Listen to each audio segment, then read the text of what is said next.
السلام علیکم ورحمۃ اللہ وبرکاتہ۔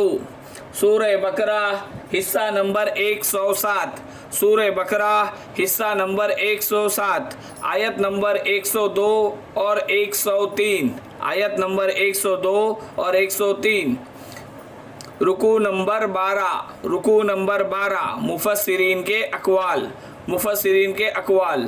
ناظرین سامعین، الحمدللہ اللہ تبارک و تعالیٰ کا احسان ہوا، پیارے نبی حضرت محمد مصطفیٰ صلی اللہ علیہ وآلہ وبارک وسلم کے پیارے امتیوں، اللہ کے نیک بندو، پچھلے حصے میں ہم نے اللہ تعالیٰ کی یاد اور اللہ تعالیٰ کے خوف کو اپنے زندگی کے تمام حکموں میں کس طرح رکھا جائے اس کے تعلق سے پڑھا، کب رکھا جائے پڑھا۔ اللہ تعالیٰ ہماری ساری زندگی اللہ تعالیٰ کی یاد اور اللہ تعالیٰ کے خوف میں گزارنے کی توفیق عطا فرمائے اور اس کے مطابق عمل کرنے کی توفیق عطا فرمائے۔ آج ہمارا موضوع بھی ایک اپنی اہمیت کا حامل ہے، جس کے تعلق سے ہم ہر بار کی طرح پہلے اپنے موضوع کے تعلق سے جو قرآن کی آیت ہے سورہ بقرہ کی آیت نمبر 102 اور 103 اس کو پڑھیں گے، پھر اس کے بعد ہم اس کے تعلق سے جو مفسرین نے اقوال نقل کیے ہیں اسے پڑھا جائے گا۔ اعوذ باللہ من الشیطان الرجیم، بسم اللہ الرحمن الرحیم، واتبعوا ما تتلو الشیاطین علی ملک سلیمان وما کفر سلیمان ولکن الشیاطین کفروا یعلمون الناس السحر وما انزل على الملكين ببابل هاروت وماروت وما يعلمان من احد حتى يقولا انما نحن فتنة فلا تكفر فيتعلمون منهما ما يفرقون به بين المرء وزوجه وما هم بضارين به من احد الا باذن الله ويتعلمون ما يضرهم ولا ينفعهم وَلَقَدْ عَلِمُوا لَمَنِ اشْتَرَاهُ مَا لَهُ فِي الْآخِرَةِ مِنْ خَلَاقٍ وَلَبِئْسَ مَا شَرَوْا بِهِ أَنفُسَهُمْ لَوْ كَانُوا يَعْلَمُونَ وَلَوْ أَنَّهُمْ آمَنُوا وَاتَّقُوا لَمَثُوبَةٌ مِّنْ عِندِ اللَّهِ خَيْرٌ لَوْ كَانُوا يَعْلَمُونَ۔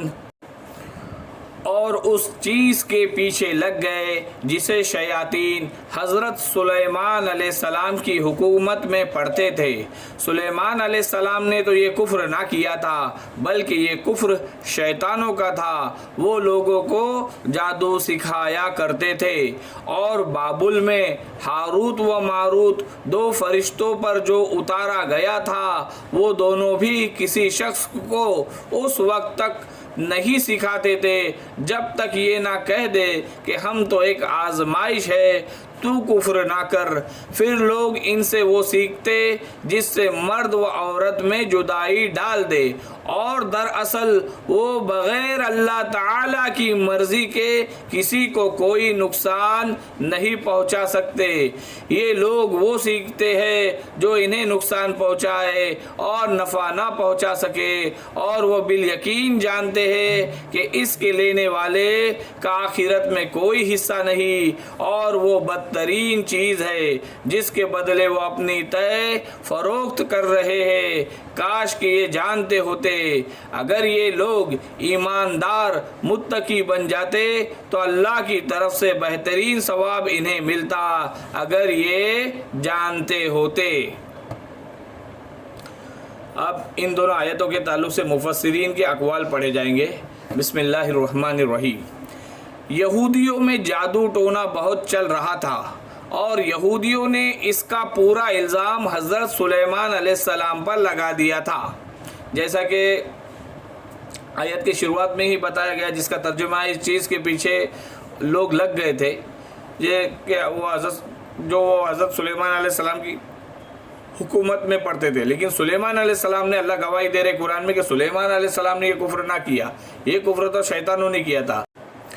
تو یہودیوں میں جادو ٹونا بہت ہی چل رہا تھا اور یہودیوں نے اس کا پورا الزام حضرت سلیمان علیہ السلام پر لگا دیا تھا کہ یہ ہمارے درمیان جو جادو چل رہا ہے وہ حضرت سلیمان علیہ السلام کے وقت سے آ رہا ہے، اور کہتے تھے کہ جب حضرت سلیمان علیہ السلام نبی تھے اور جادو کرتے تھے تو ہمارے لیے بھی جائز ہے، ہمارے لیے بھی جائز ہے۔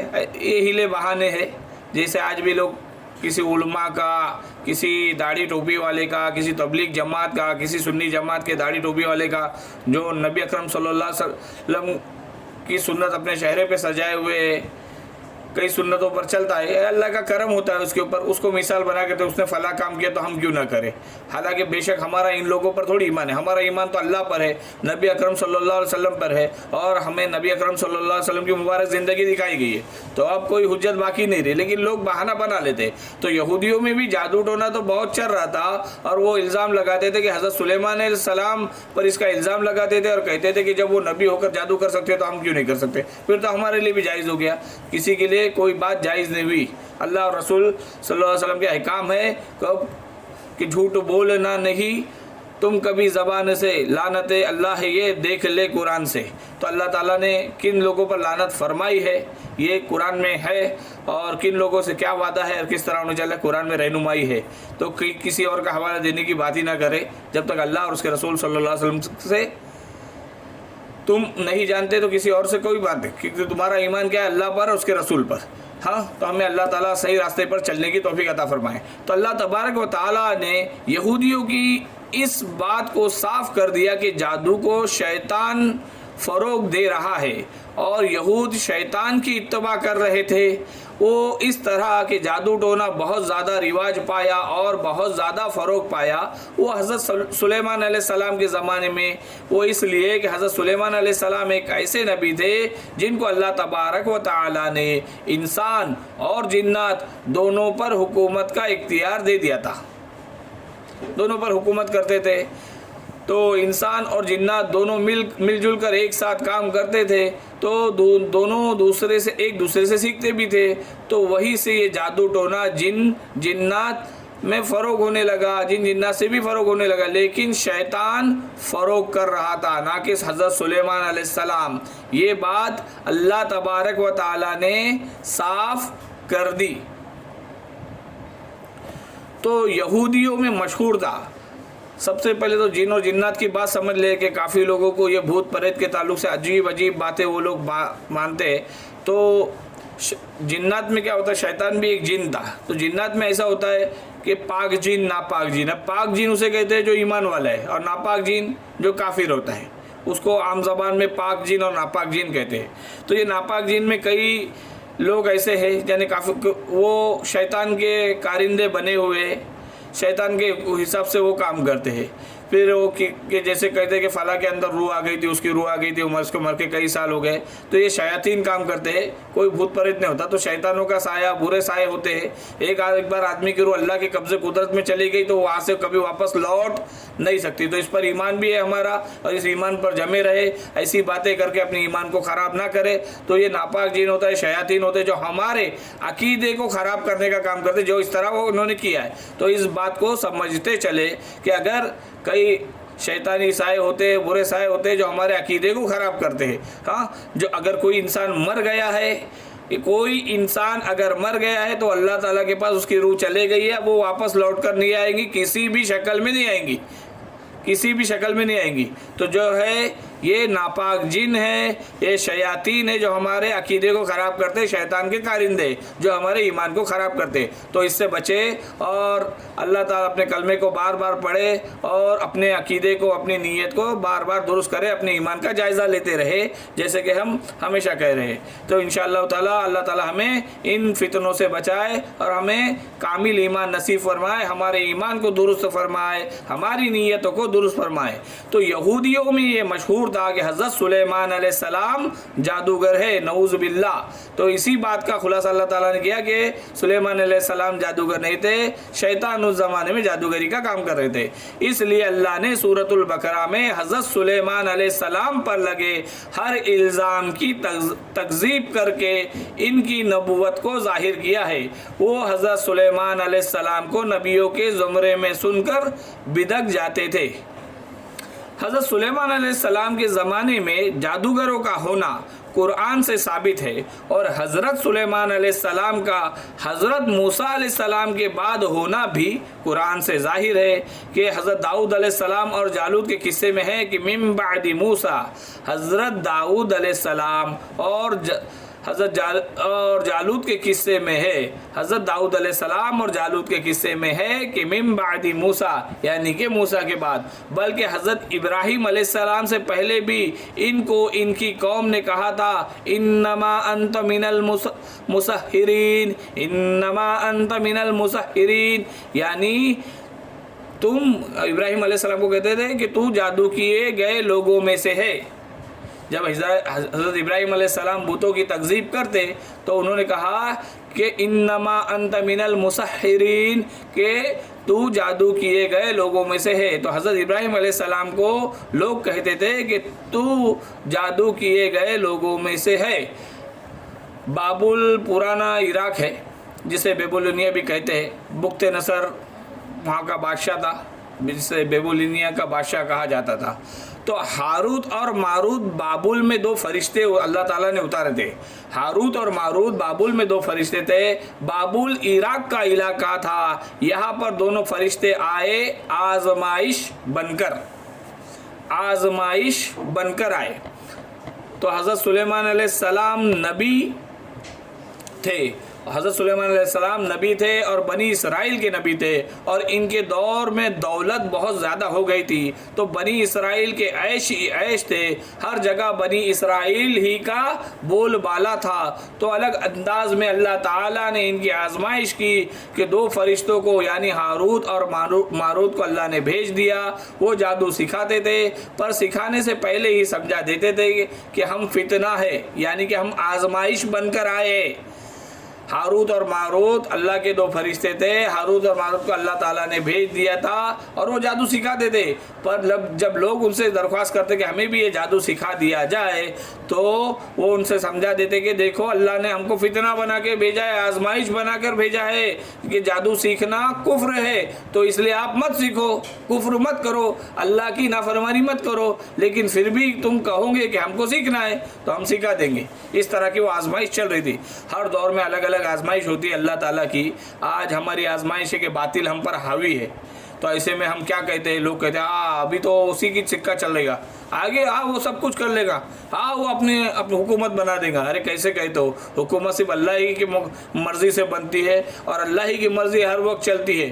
کچھ وقت کے لیے باطل کو اختیار دیا ہے، اگر اللہ کی مرضی نہ ہو تو باطل ایک لمحہ بھی حکومت نہیں کر سکتا، اور اللہ جب چاہے جیسے چاہے اچھی حکومتوں کو توڑ کے رکھ سکتا ہے کہ یہ تو کچھ بھی نہیں۔ آج کل کے فرعون تو کچھ بھی نہیں، اس سے بڑے بڑے فرعون اور نمرود گزر چکے ہیں جنہوں نے بڑے بڑے دعوے کیے تھے، لیکن اللہ تعالیٰ نے تہس و نہس کر دیا ہے۔ ساری تاریخ اٹھا کر دیکھ لو، تاریخ اٹھا کے دیکھو، یہی وجہ ہے کہ ہم تاریخ کو نہیں پڑھتے، قرآن کو نہیں پڑھتے، تو ایسے کفریہ جملے بولتے ہیں، اور ہماری ایک ایک بات کا اللہ کے یہاں حساب دینا ہے، ایک ایک بات کی بنیاد پہ ہم اللہ کے یہاں پکڑ کا باعث بنیں گے۔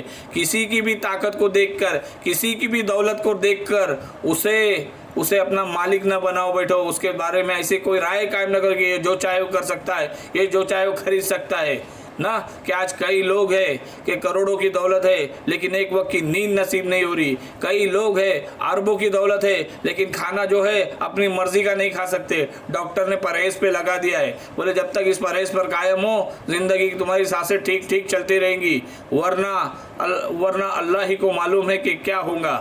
تو ہر سب کے حساب سے نہیں ہوتا نا، کہ کئی غریب ہے کھانے کے لیے روٹی نہیں لیکن کھا کو بہت کچھ سکتا ہے، تیز کھا لے، اپنے حساب سے میٹھا کھا لے، اسے کچھ نہیں ہوتا، آرام سے سو جاتا ہے نا۔ تو یہ جو تعلق ہے نیند کا، سکون کا، یہ اللہ تعالیٰ کی مرضی کے ساتھ ہے۔ کسی کی بھی کامیابی کا ناکامیابی کا مرضی کا تعلق اللہ کی مرضی سے ہوتا ہے. کیا فائدہ فکر بیش و کم سے ہوگا, ہم کیا ہے جو کوئی کام ہم سے ہوگا. جو کچھ ہوا کرم سے اللہ کے, اور جو کچھ ہوگا اللہ کے کرم سے ہی ہوگا. تو ہماری بات چل رہی تھی کہ اللہ تعالیٰ نے 2 فرشتوں کو بابل یعنی عراق کے علاقے میں بھیجا.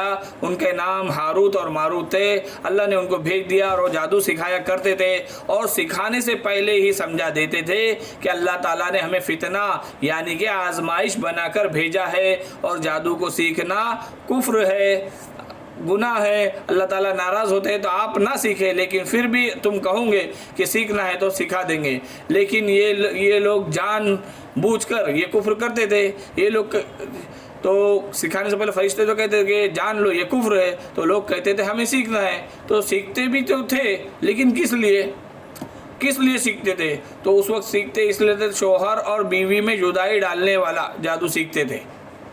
شوہر اور بیوی میں جدائی ڈالنے والا جادو سیکھتے تھے.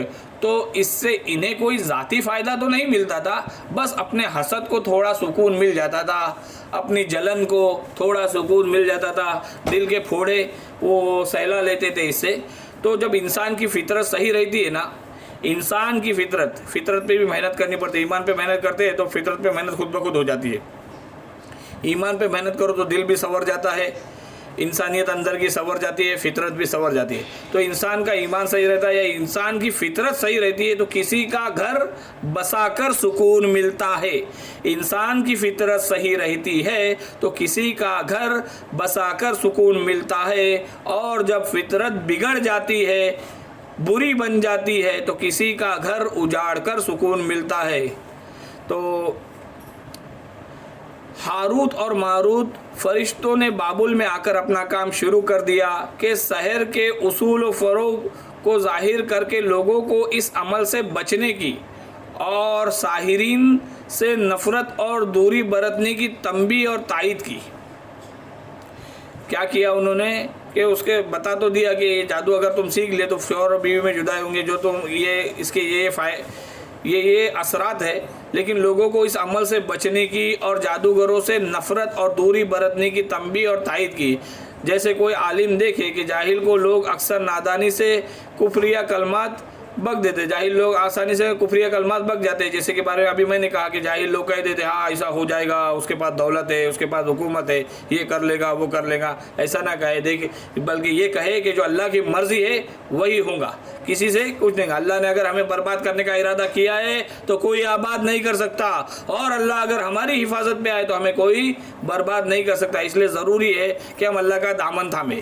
تو کوئی عالم جب کسی جاہل کو کفریہ کلمات بکتے ہوئے دیکھتا ہے تو اس لیے وہ اپنی تحریر سے ان کلمات جو اس وقت شائع ہے جمع کر کے عوام کو خبردار کر دیتا ہے, مطلع کر دیتا ہے کہ دیکھو یہ کلمات سے بچو, یہ بچنے کے لائق ہے, ان سے احتیاط رکھنا چاہیے.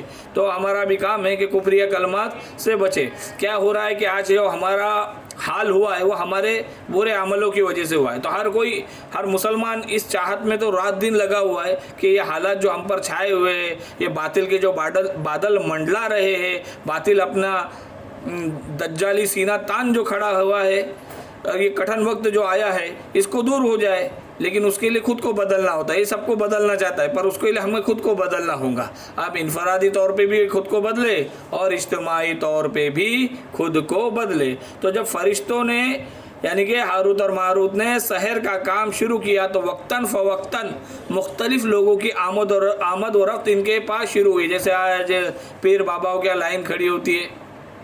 تو جب فرشتوں نے سحر کا کام شروع کیا تو وقتاً فوقتاً مختلف لوگوں کی آمد و رفت ان کے پاس شروع ہوئی, اور وہ درخواست کرنے لگے کہ ہم کو بھی ان اصول و فروغ سے مطلع کر دیجئے, یعنی یہ جادو ہم کو بھی سکھائیے تاکہ نا واقفی سے کوئی اعتقادی عملی فساد میں مبتلا ہو جائے.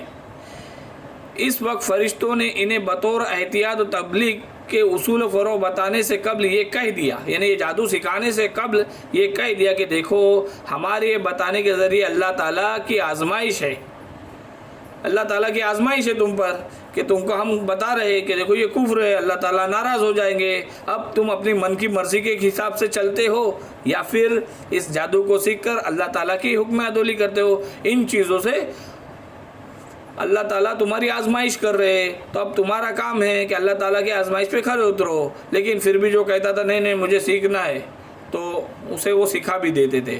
ان چیزوں پر مطلع ہو کر کون شخص اپنے دین کی حفاظت و اصلاح کرتا ہے، اور یا پھر اس کے شر سے آگاہ ہو کر کون اس سے بچنے کی کوشش کرتا ہے اور اپنا دین خراب کرتا ہے یا اپنا دین خراب ہونے سے بچاتا ہے، اس شر پر وہ فرشتے ان کو آگاہ کر دیتے تھے، خبردار کر دیتے تھے. پھر لوگ خود ہی اس شر کو اختیار کر لے، جو بھی اس کا انجام کفر ہے، یہ بھی بتا دیتے تھے کہ جو اس شر کو اختیار کر لے، جادو سیکھ لے، تو اس کا انجام کفر ہے. حدیث میں بھی ہے جو شخص کسی کاہن یا جادوگر کے پاس جائے اور اس کی بات کو سمجھے، اس نے حضرت محمد صلی اللہ علیہ وآلہ وبارک وسلم پر اتری ہوئی وحی کے ساتھ کفر کیا. تو کئی جگہ پہ جوتش جسے کہتے ہیں، نجومی کہہ دو یا کاہن کہہ دو، یہ ہمارے مستقبل کو بتانے کے لیے آتے ہیں، گھروں پر دستک دیتے ہیں. جسے خود کا مستقبل معلوم نہیں ہوتا، گھر گھر پھر رہا ہے، بھٹک رہا ہے، تو وہ آتے ہیں. جب تم کئی علاقوں میں خالی ہاتھ نکل جاتے، اسے یقین ہوتا کہ اسے لوگوں کا خود کا مستقبل معلوم ہوتا کہ اس علاقے میں کچھ ملتا، آتا ہی کیوں، وہ تو اس علاقے میں جاتا جہاں اسے بہت کچھ ملتا ہے. لیکن جاتے ہیں اور کفر کا شکار ہو جاتے ہیں، تو کلمہ پڑھ لے اور اپنے عقائد کی درستگی کر لے کہ ہمارا ایمان ہے والقدر خیرہ و شرہ من اللہ تعالی، ہمارا تقدیر پر ایمان ہے کہ اچھی اور بری تقدیر اللہ تعالیٰ کی طرف سے ہے. تو حدیث میں ہے کہ جو شخص کسی کاہن یا جادوگر کے پاس جائے اور اس کی بات کو سچ سمجھے، اس نے حضرت محمد صلی اللہ علیہ وسلم پر اتری ہوئی وحی کے ساتھ کفر کیا. اب ازدواجی تعلقوں کو خراب کیا جاتا تھا، یعنی یہ شوہر اور بیوی میں دراڑیں ڈالنے کا کام چل رہا تھا. اب شوہر اور بیوی یعنی ازدواجی تعلق دراصل انسانی تمدن کی جڑ ہے. عورت اور مرد کے تعلق سے درستی پر پورے انسانی تمدن کی درستی کا اور اس کی خرابی پر پورے انسانی تمدن کی خرابی کا مدار ہے. لہٰذا وہ شخص بدترین مفسد ہے، لہٰذا وہ شخص بدترین فساد پھیلانے والا ہے، بدترین مفسد ہے جو اس درخت کی جڑ پر تیشہ چلاتا ہو. یعنی کہ وہ شخص بدترین فساد کرنے والا ہے جو شوہر اور بیوی میں دراڑ ڈالنے کا کام کرتا ہو، شوہر اور بیوی میں جدائی ڈالنے کا کام کرتا ہو. صحیح مسلم میں کہ رسول اللہ صلی اللہ علیہ وسلم فرماتے ہیں شیطان اپنا عرش پانی پر رکھتا ہے، پھر اپنے لشکروں کو بہکانے کے واسطے بھیجتا ہے. سب سے زیادہ اس کے نزدیک وہ ہے جو فتنے میں سب سے زیادہ بڑھا ہوا ہے. تو جب بھیجتا ہے اپنے لشکر کو اور لشکر والے اپنا کام کر کے واپس آتے ہیں تو اپنے بدترین کاموں کا ذکر بھی کرتے ہیں کہ میں نے یہ کیا، میں نے وہ کیا، اپنی کارگزاریاں دیتے ہیں.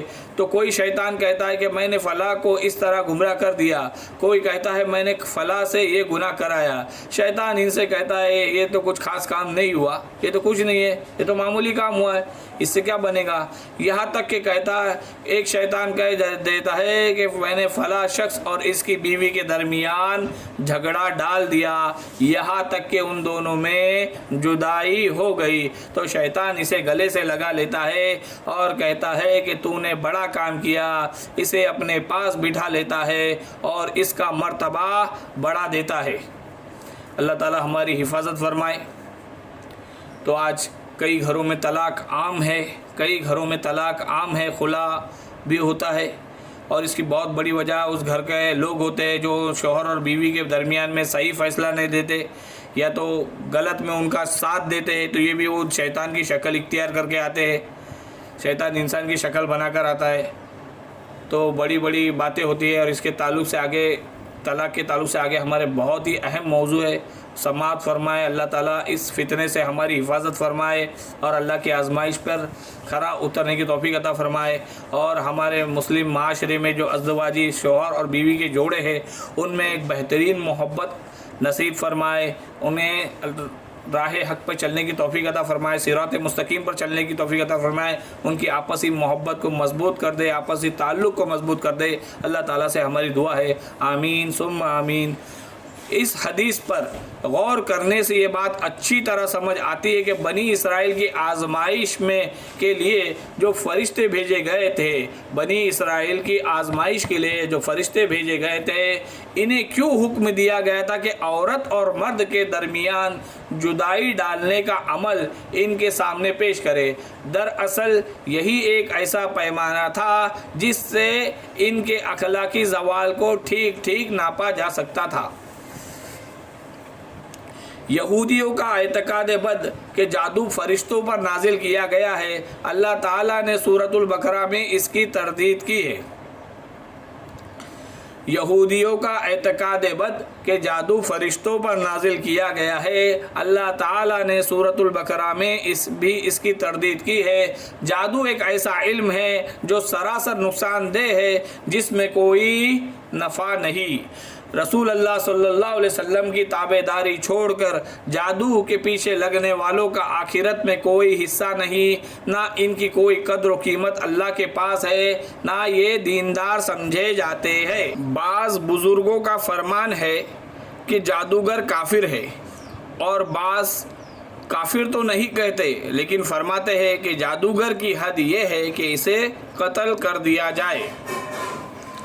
بعض بزرگوں کا فرمان ہے کہ جادوگر کافر ہے، بعض کافر تو نہیں کہتے لیکن فرماتے ہیں کہ جادوگر کی حد یہ ہے کہ اسے قتل کر دیا جائے۔ حضرت عمر رضی اللہ تعالی عنہ نے اپنے ایک فرمان میں لکھا تھا کہ ہر ایک جادوگر مرد و عورت کو قتل کر دو۔ صحیح بخاری میں ہے کہ ام المؤمنین حضرت حفصہ رضی اللہ تعالی عنہا پر ان کی ایک لونڈی نے جادو کیا جس پر اسے قتل کر دیا گیا۔ صحیح بخاری شریف میں ہے کہ ام المؤمنین حضرت حفصہ رضی اللہ تعالی عنہا پر ان کی ایک لونڈی نے جادو کیا جس پر اسے قتل کر دیا گیا۔ ترمذی میں ہے کہ رسول اللہ صلی اللہ علیہ وسلم فرماتے ہیں کہ جادوگر کی حد تلوار سے قتل کر دینا ہے۔ امام احمد بن حنبل رحمۃ اللہ علیہ فرماتے ہیں کہ 3 صحابہ رضی اللہ تعالی عنہ سے جادوگر کے قتل کا فتویٰ ثابت ہے۔ امام احمد بن حنبل رحمۃ اللہ علیہ فرماتے ہیں کہ 3 صحابہ رضی اللہ تعالی عنہ سے جادوگر کے قتل کا فتویٰ ثابت ہے۔ معتزلہ گمراہ فرقہ ہے۔ معتزلہ ایک گمراہ فرقہ ہے جو جادو کے وجود کا منکر ہے۔ معتزلہ کہتے ہیں کہ جادو کوئی چیز ہے ہی نہیں۔ ان میں سے بعض کہتے ہیں کہ جو جادو کو مانتے ہیں وہ کافر ہے، حالانکہ جادو کی ایک دلیل تو قرآن پاک کی آیت وما ہم بضارین سے ملتی ہے، اور دوسری دلیل کہ خود نبی اکرم صلی اللہ علیہ وسلم یعنی کہ حضرت صلی اللہ علیہ وسلم پر جادو کیا جانا، یہ بھی دلیل ہے، اور آپ صلی اللہ علیہ وسلم پر اس کا اثر ہونا، تو یہ بھی ایک دلیل ہے۔ تو 2 دلیل تو مل گئی اس کے جادو کے ہونے کی۔ صحیح حدیث میں ہے کہ جو شخص کسی جادوگر یا کاہن کے پاس جائے وہ کافر ہو جائے گا۔ تو اللہ تعالیٰ سے توبہ کرے اگر کوئی گیا ہے، اور جو نہیں گیا ہے اس کی حفاظت سے اللہ کی پناہ مانگے، اس کی حفاظت مانگے۔ ایمان کا تقاضا یہ ہے کہ چاہے کوئی بھی دوا ہو وہ اللہ کے حکم سے ہی شفا دیں گی۔ کسی بھی اسباب ذریعے کے اثرات اللہ کے حکم سے ہی ہوں گے، اللہ کے حکم کے بغیر کچھ نہیں ہو سکتا۔ اس طرح جادو کا اثر بھی ہوگا تو اللہ کے حکم سے ہی ہوگا۔ اب جادو کی الگ الگ قسمیں ہیں۔ ایک جادو تو ستارہ پرست فرقہ کرتا ہے، یعنی وہ 7 ستاروں کی نسبت عقیدہ رکھتے ہیں کہ بھلائی برائی انہی کے باعث ہوتی ہے، اس لیے ان کی طرف خطاب کر کے مقرر الفاظ پڑھا کرتے ہیں اور انہی ستاروں کی پرستش کرتے ہیں۔ اس میں حضرت ابراہیم علیہ السلام کی قوم بھی ملوث تھی، لیکن اللہ تعالیٰ نے حضرت ابراہیم علیہ السلام کو ہدایت دی۔ دوسرا جادو قوی نفس اور قوی قوت واہمہ یعنی طاقتور لوگوں کا فن ہے کہ وہم اور خیال زندگی میں اثر ڈال دیتا ہے۔ تیسری قسم کا جادو جنات کے ذریعے زمین والوں کی روحوں سے امداد و اعانت طلب کرنے کا ہے۔ اور چوتھی قسم کا جادو خیالات کا بدل دینا، آنکھوں پر اندھیرا ڈال دینا، شبادہ بازی کرنا جس سے حقیقت کے خلاف کچھ دکھائی دینے لگتا ہے۔